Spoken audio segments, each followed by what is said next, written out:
அஸ்ஸலாமு அலைக்கும். அவுது பில்லாஹி மினஷ் ஷைத்தானிர் ரஜீம். பிஸ்மில்லாஹிர் ரஹ்மானிர் ரஹீம். முஸ்லிம்களாகிய நம் அனைவருடைய கரங்களிலும் தவழ்ந்து கொண்டிருக்கும் அருள்மறையான் திருமறை குர்ஆன் எவ்வாறு அருளப்பட்டது?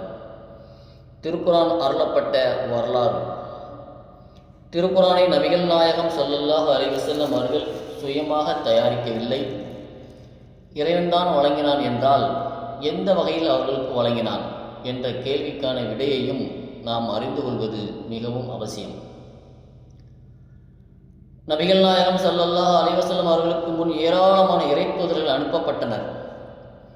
முதல் மனிதராகிய ஆதம் அலைஹிஸ்ஸலாம் அவர்கள் முதல் நபிகள் நாயகம் ஸல்லல்லாஹு அலைஹி வஸல்லம் அவர்கள் வரை எத்தனை தூதர்கள் வந்துள்ளனர் என்று குர்ஆன் கூறாவிட்டாலும் ஏராளமான தூதர்கள் அனுப்பப்பட்டதாக குர்ஆன் கூறுகிறது. நபிகள் நாயகம் ஸல்லல்லாஹு அலைஹி வஸல்லம் அவர்களுக்கு முன் அனுப்பப்பட்ட தூதர்கள் குறிப்பிட்ட மொழியினருக்கோ குலத்தினருக்கோ சமுதாயத்தினருக்கோ அனுப்பப்பட்டனர். அவரவர் மொழியில் மக்களை நல்வழிப்படுத்த அவர்களுக்கு இறைவன் வழங்கிய செய்தியே வேதம் எனப்படும். எனவே நபிகள் நாயகம் ஸல்லல்லாஹு அலைஹி வஸல்லம் அவர்களின் காலத்துக்கு முன்னிருந்த எல்லா மொழிகளிலும் இறைத்தூதர்கள் அனுப்பப்பட்டுள்ளனர் என்று அல் குர்ஆன் 14வது அத்தியாயத்தில் 4வது வசனத்தில் பார்க்க முடியும். இவ்வாறு அனுப்பப்பட்ட தூதர்களில் இறுதியானவர் நபிகள் நாயகம் ஸல்லல்லாஹு அலைஹி வஸல்லம் அவர்கள். அவர்களுக்கு பின் இந்த உலகம் அழியும் காலம் வரைக்கும் இறைத்தூதர்கள் அனுப்பப்பட மாட்டார்கள். நபிகள் நாயகம் ஸல்லல்லாஹு அலைஹி வஸல்லம் அவர்கள் இறுதி நபி என்பதற்கான சான்றுகளை குர்ஆனில் ஏராளமான வசனங்களில் காண முடிகிறது. மற்ற இறைத்தூதர்கள் குறிப்பிட்ட சமுதாயத்துக்கோ குறிப்பிட்ட மொழியினருக்கோ அனுப்பப்பட்டது போல் இல்லாமல் அகில உலகுக்கும் இறைத்தூதராக நபிகள் நாயகம் ஸல்லல்லாஹு அலைஹி வஸல்லம் அவர்கள் அனுப்பப்பட்டார்கள். அவர்களுக்கு வழங்கப்பட்ட திருக்குர்ஆன் எனும் வேதத்துக்கு பின் உலகில் வேறு வேதம் அருளப்படாது என்பதால் திருக்குர்ஆன் இறுதி வேதம் எனப்படுகிறது. இந்த குர்ஆன் அரபு மொழியில் அருளப்பட்டது ஏன்? உலகம் முழுவதற்கும் வழிகாட்டும் வேதம் அரபு மொழியில் ஏன் அருளப்பட வேண்டும் என்று சிலர் கருதலாம். அரபு மொழிதான் தேவமொழி என்பதோ அதுதான் உலகிலேயே உயர்ந்த மொழி என்பதோ இதற்கு காரணமல்ல. எல்லா மொழிகளும் சமமானவை என்றே இஸ்லாம் கூறுகிறது. மொழியின் அடிப்படையில் எவரும் உயர்வு தாழ்வு கற்பிக்கக்கூடாது என்பதுதான் இஸ்லாத்தின் கொள்கையாகும். அப்படியென்றால் அரபு மொழியில் ஏன் இவ்வேதம் அருளப்பட வேண்டும்? இஸ்லாம் அரபு மக்களுக்கு மட்டுமின்றி உலகில் உள்ள அனைத்து மொழி பேசுவோருக்காகவும் அருளப்பட்ட வாழ்க்கை நெறியாகும். பல்வேறு மொழி பேசும் மக்களுக்கு ஒரு வாழ்க்கை நெறியை கொடுத்து ஒரு வழிகாட்டியை அனுப்பும் போது ஏதாவது ஒரு மொழியில்தான் கொடுத்து அனுப்ப முடியும். எந்த மொழியில் அந்த வாழ்க்கை நெறி இருந்தாலும் மற்ற மொழியை பேசுவோர் இது போன்ற கேள்வியை எழுப்பாமல் இருக்க மாட்டார்கள். யாராலும் எந்த கேள்வியும் எழுப்ப முடியாதவாறு இதற்கு ஒரு ஏற்பாடு செய்யவும் முடியாது. அரபு மொழிக்கு பதிலாக தமிழ் மொழியில் நபிகள் நாயகம் ஸல்லல்லாஹு அலைஹி வஸல்லம் அவர்கள் அனுப்பப்பட்டிருந்தால் இதே கேள்வியை மற்ற மொழி பேசும் மக்கள் கேட்காமல் இருக்க மாட்டார்கள். எனவே உலக ஒருமைப்பாட்டை கருத்தில் கொண்டு செய்யப்படும் காரியங்களில் மொழி உணர்வுக்கு முக்கியத்துவம் கொடுத்து உலக ஒருமைப்பாட்டை சிதைத்து விடக்கூடாது. நாம் வாழக்கூடிய இந்த இந்திய நாட்டில் பல்வேறு மொழி பேசும் மக்கள் வாழ்கின்றார்கள்.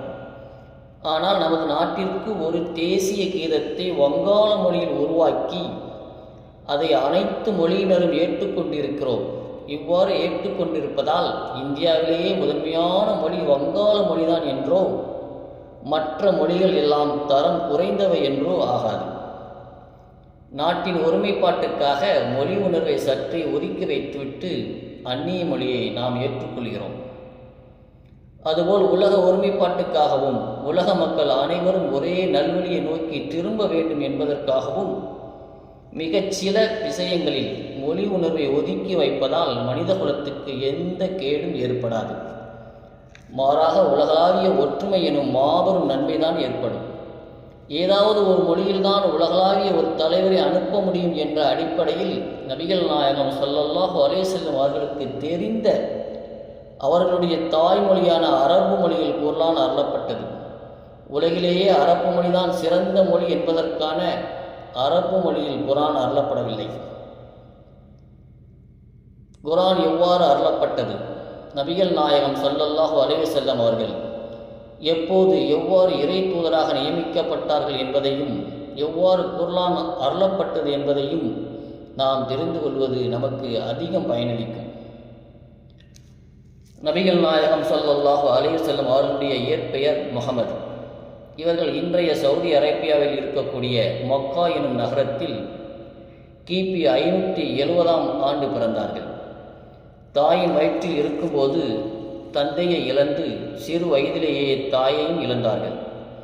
பெற்றோரை இழந்த பின் அவர்களின் தந்தை வழிபாட்டனார் அப்துல் முத்தலிப் என்பார் தமது பொறுப்பில் அவர்களை எடுத்து வளர்த்து வந்தார்கள். பிறகு அவரது மரணத்திற்கு பிறகு நபிகள் நாயகம் ஸல்லல்லாஹு அலைஹி வஸல்லம் அவர்கள் தமது பெரிய தந்தையான அபூ தாலிபுடைய பொறுப்பில் வளர்ந்து இளமை பருவத்தையும் அடைந்தார்கள். சிறுவராக இருந்தபோது ஆடு மேய்த்திருக்கிறார்கள். ஓரளவு விவரம் தெரிய வந்ததுக்கு பிறகு தமது பெரிய தந்தையோடு சேர்ந்து வியாபாரமும் செய்திருக்கிறார்கள். இந்த வியாபாரத்தின் காரணமாக நபிகள் நாயகம் ஸல்லல்லாஹு அலைஹி வஸல்லம் அவர்கள் பல வெளியூர் பயணங்களை மேற்கொண்டார்கள். தனது 25வது வயதில் தம்மை விட மூத்தவரான அன்னை ஹதிஜா என்ற விதவையை மணந்தார்கள். அவரும் அன்றைய சமுதாயத்தில் மிகப்பெரிய வசதி படைத்தவராக இருந்ததால் நபிகள் நாயகம் ஸல்லல்லாஹு அலைஹி வஸல்லம் அவர்கள் தமது 25ஆம் வயதிலேயே மிகவும் வசதி படைத்தவராக மாறினார்கள். குர்ஆன் அருளப்பட்ட காலகட்டம். நபிகள் நாயகம் ஸல்லல்லாஹு அலைஹி வஸல்லம் அவர்கள் காலத்தில் வாழ்ந்த மக்கள் பல கடவுள் நம்பிக்கையுடையவராக இருந்தார்கள். அவர்களிடம் ஏராளமான மூட நம்பிக்கைகளில் மூழ்கி கிடந்தார்கள். கடவுளை நிர்வாணமாக வழிபட்டு வந்தார்கள். பெண் குழந்தைகள் பிறப்பதை கேவலமாக கருதியதோடு பெண் குழந்தைகள் பிறந்தால் அதை உயிரோடு புதைக்கக்கூடியதையும் வழக்கமாக கொண்டிருந்தார்கள். அவர்கள் குடமாக மனுபாதனங்களை அருந்தினார்கள். காம களியாட்டத்தில் மூழ்கி தலைத்தார்கள். பெண்களை ஆடு மாடுகளை போன்று கருதி வந்தார்கள். தன்னுடைய தந்தை இறந்துவிட்டால் தந்தையின் மனைவியை மகன் பயன்படுத்திக் கொள்வது அன்று சர்வ சாதாரணமாக இருந்தது. சாதி வேற்றுமையும் தலைவிரித்து ஆடியது. நபிகள் நாயகம் ஸல்லல்லாஹு அலைஹி வஸல்லம் அவர்கள் எந்த குலத்தில் பிறந்தார்களோ அந்த குலம் குறைசி குலம் மிகவும் உயர்ந்த குலம் எனவும் மற்றவர்கள் அற்பமானவர்கள் எனவும் விதி செய்து வைத்திருந்தார்கள். அரபு மொழி பேசுவோர் மட்டுமே மனிதர்கள் என்றும் மற்ற மொழி பேசுவோர் அஜமிகள், அதாவது கால்நடைகள் என்றும் கூறும் அளவுக்கு அவர்களிடம் மொழிவெறி மிகைத்திருந்தது. மனித உயிர்களை கொன்று குவிப்பது மிக சிறிய குற்றமாக கூட அவர்களுக்கு தோன்றவில்லை. அற்பமான சண்டைகளுக்காக கூட கொலை செய்வார்கள். தன்னுடைய குடும்பத்தில் ஒருவர் கொல்லப்பட்டு விட்டால் கொலையாளியை பழிவாங்காமல் அவர்கள் விடமாட்டார்கள். அதை தம்மால் பழிவாங்க முடியாவிட்டாலும் தமது வாரிசுகளுக்கு அதை வலியுறுத்தி செல்வார்கள். 10 தலைமுறை கழிந்ததற்கு பிறகாவது கொலையாளியின் குடும்பத்தில் ஒருத்தனை கொன்று தன்னுடைய கணக்கை தீர்ப்பார்கள். இப்படிப்பட்ட நிலையை கண்டு மனம் வெறுத்த நபிகள் நாயகம் ஸல்லல்லாஹு அலைஹி வஸல்லம் அவர்கள் தன்னுடைய சமுதாயத்தின் நடவடிக்கைகள் சரியானவை அல்ல என்று திட்டவட்டமாக உணர்ந்தார்கள். எனவே தன்னுடைய 40ஆம் வயதில் மக்காவிற்கு வெளியே இருக்கக்கூடிய ஹிரா என்னும் குகைக்கு சென்று தனிமையில் சிந்திப்பதை தன்னுடைய வழக்கமாக கொண்டிருந்தார்கள்.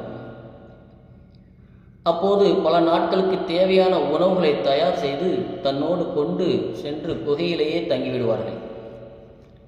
உணவு முடிந்ததும் வீட்டுக்கு திரும்ப வந்து உணவு தயாரித்து கொண்டு மறுபடியும் குகைக்கு சென்று விடுவார்கள். இவ்வாறு குகையில் இருந்தபோது வானத்தையும் பூமியையும் தொட்டு கொண்டிருக்கும் அளவுக்கு மிக பிரமாண்டமான தோற்றத்தில் ஒருவர் நிற்பதை கண்டார்கள். அவர்தான் ஜிப்ரீல் எனும் வானவர் ஆவார். அவர் நபிகள் நாயகம் ஸல்லல்லாஹு அலைஹி வஸல்லம் அவர்களை இறுக கட்டி அணைத்து ஓது என கூறிய போது தமக்கு ஓத தெரியாது என்று நபிகள் நாயகம் ஸல்லல்லாஹு அலைஹி வஸல்லம் அவர்கள் கூறினார்கள். மீண்டும் அந்த வானவர் அவர் ஓது என கூற மீண்டும் அவர் ஓது என கூற அப்போதும் தெரியாது என்று பதிலளித்தார்கள். பின்னர் அவர் நபிகள் நாயகம் ஸல்லல்லாஹு அலைஹி வஸல்லம் அவர்களை இறுக கட்டி அணைத்து படைத்த உமது இறைவனின் பெயரால் ஓதுகிறாக எனத் தொடங்கும் சில வார்த்தைகளை கூறினார். இது குர்ஆனில் 96வது அத்தியாயத்தில் முதல் 5 வசனங்களாக இடம்பெற்றிருப்பதை நாம் பார்க்கலாம். இதுதான் இப்படித்தான் நபிகள் நாயகம் ஸல்லல்லாஹு அலைஹி வஸல்லம் அவர்கள் இறை தூதராக நியமிக்கப்பட்டு முதல் செய்தியும் அருளப்பட்டது. ஆனாலும் நபிகள் நாயகம் ஸல்லல்லாஹு அலைஹி வஸல்லம் அவர்கள் அதிர்ச்சி அடைந்து அச்சம் கொண்டார்கள். தமது மனைவியிடம் வந்து இதை கூறினார்கள். இறைவன் உங்களை கைவிட மாட்டான். மக்களுக்கு நீங்கள் உதவுகிறீர்கள், ஏழைகளுக்கு வாரி வழங்குகிறீர்கள், நீங்கள் உறவினர்களை உபசரிக்கிறீர்கள், எனவே அல்லாஹ் உங்களை கைவிட மாட்டான் என்று அவர்களின் மனைவி அன்னை ஹதீஜா ரலியல்லாஹு அன்ஹா அவர்களை ஆறுதல் படுத்தினார்கள். ஆனாலும் தன்னுடைய ஆறுதல் போதிய பயனளிக்காததைக் கண்ட ஹதீஜா ரலியல்லாஹு அன்ஹா அவர்கள் தமது உறவினரான ஒரக்காவிடம் நபிகள் நாயகம் ஸல்லல்லாஹு அலைஹி வஸல்லம் அவர்களை அழைத்துச் சென்றார்கள். இவர் முந்தைய வேதங்களை எல்லாம் கற்று அறிந்த கிறிஸ்தவ மார்க்கத்தையும் தெளிவிக்கக்கூடியவராக இருந்தார். நீர் இறைவனின் தூதராக நியமிக்கப்பட்டுள்ளீர். உம்மை உனது சமுதாயத்தினர் இந்த ஊரை விட்டு வெளியேற்றும் நிலையை கூட நீர் அடைவீர். ஏனென்றால் இறை தூதர்கள் பிரச்சாரம் செய்யும் போது இதுதான் நடந்துள்ளது என்று அவர் கூறி நபிகள் நாயகம் ஸல்லல்லாஹு அலைஹி வஸல்லம் அவர்களுக்கு நம்பிக்கையூட்டினார். இது புகாரில 2வது ஹதீஸாக நாம் பார்க்கிறோம். இப்படி ஆரம்பித்த இறை செய்தியின் வருகை சிறிது சிறிதாக சந்தர்ப்பத்திற்கு ஏற்ப 23 ஆண்டுகள் தொடர்ந்து வந்து கொண்டே இருந்தது. 23 ஆண்டுகளில் சிறிது சிறிதாக அருளப்பட்ட இறை செய்தியின் தொகுப்பே நம்முடைய கைகளில் தவழ்ந்து கொண்டிருக்கும் அருள்மறையாம் திருக்குர்ஆனாகும். அஸ்ஸலாமு அலைக்கும்.